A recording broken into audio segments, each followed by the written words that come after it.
Essential Barbecues, our international venture.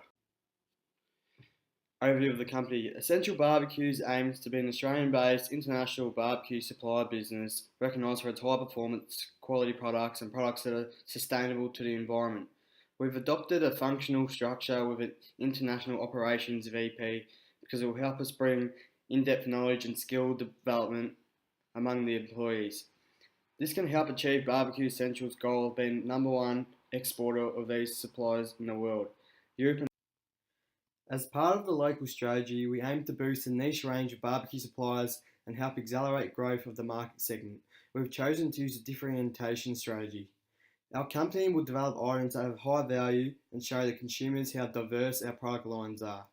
This strategy costs more, so our company must be able to charge more than our competitors. To offset these higher costs, we've decided to outsource our manufacturing and production to New Caledonia to gain a higher level of efficiency. Since we are making a decision to enter overseas markets, there are many options that we can do. They are situated around cost and degree of risk. Our mode of entry to the foreign markets is very important in the success of our business. A market entry strategy is the planned method of delivering goods or services to a target market and distributing them there. When importing or exporting services, it refers to establishing and managing contracts in a foreign country. There are three possible entry strategies when entering our foreign markets. They are direct exporting, which is selling our products directly to the markets from a manufacturing location via agents and distributors. Licensing partnering. Licensing is where a company transfers the rights to the use of a product or service to another company. And piggybacking, a way of distributing into foreign markets coinciding with large-scale operations to export your product overseas. Since we've decided to outsource our manufacturing production in New Caledonia, we'll be looking into directly exporting our products into the markets in Sweden and Japan. These markets are usually motivated by currency exchange stimulation by potential earnings from foreign people in domestic markets that are saturated. This will give us an opportunity to learn the market and consumer behaviours in those countries, map out competitors in the segment whilst reducing potential risks. Since demand is outstripping supply in Australia, we assume this will be the case overseas too, as the consumer behaviours will be similar due to both countries' culture towards barbecuing. To further remain even more competitive with exporting, we will incorporate licensing to large-scale companies in New Caledonia. This helps us obtain low-risk manufacturing relationships, gain marketing knowledge more efficiently, with capital not being tied up in foreign operations.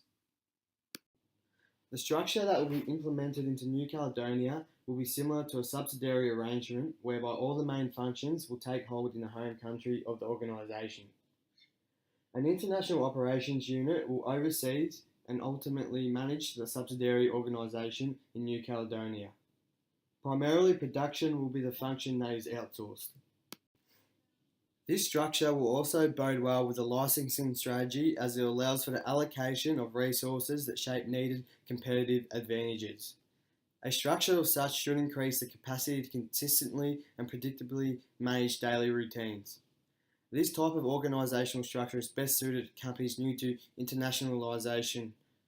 This structure allows for straight and direct communication between the outsourcing country, international operations and the CEO. This organisational structure is a flexible one, boding well for the further expansion into other countries. Also, the structure is relatively simple to start, giving the company some time to adapt and add more complexities to the chart as they go.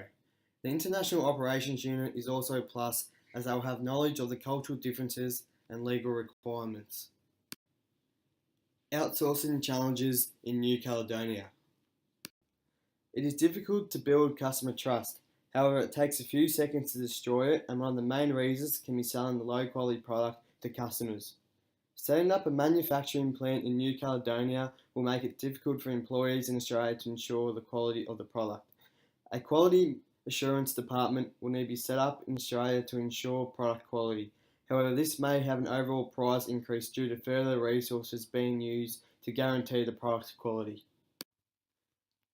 If there is a lack of transparency, it will be very difficult for everyone at the headquarters to remain up to date with daily issues. To ensure there are no hidden agendas or lack of responsibility, communication must be a two-way thing.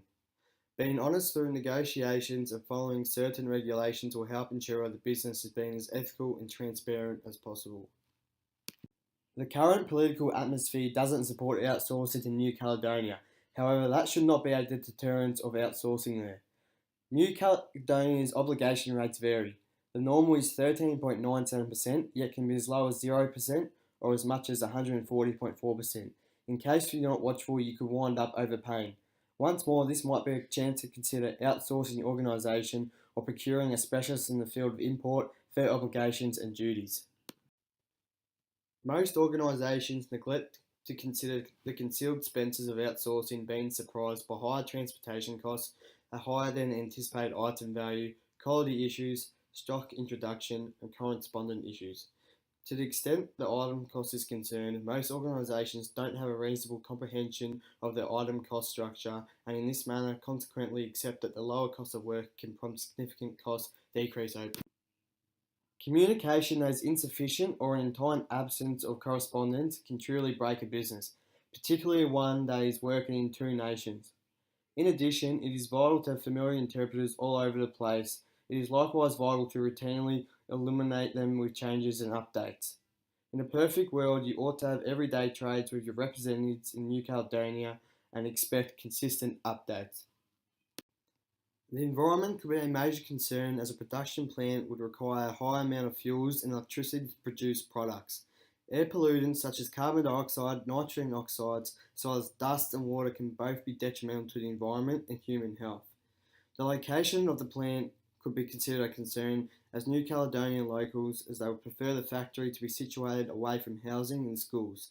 Sacrificing land or housing as a result of the plant may be detrimental to community trust.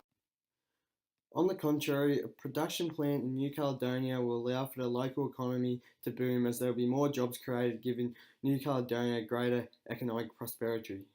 With greater economic stability, it will allow for a flow-on effect to positively impact the tourism industry, which is the country's primary economic source. Greater economic growth will result in a better standard of life, giving them more options in the future. Breaking into international markets does sound exciting on the surface. However, to give the venture the best possible chance for success, there must be a plan that is put in place and executed. Without the appropriate research and knowledge of the overseas markets, breaking into international markets can be difficult. Ultimately, the research, preparation, and timing all act as the main pillars of successful internationalization.